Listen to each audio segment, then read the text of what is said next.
Ассаламу алейкум, құрметті ағайындар. Бүгін біздің S-Motors компаниясының жұмыс процесстерін сізге көрсетіп жібергім келіп тұр.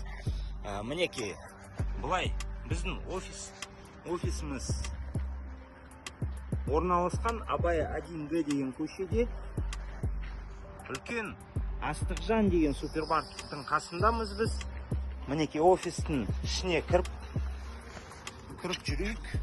Офиске кіріп барамыз. Бұл главный вход емес, пункт выдачадан кіріп келе жатырмын.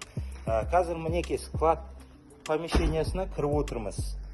Мінекей мынау отправкаға дайындалып жатқан двигательдер. Мінекей мына жерде біздің складной помещениямыз. Былай байқасаңыз, көптеген агрегаттар наличиеда бар. Доставкасын организовать береміз, төлемін двигательді немесе коробканы қолға алғаннан кейін ғана қабылдаймыз.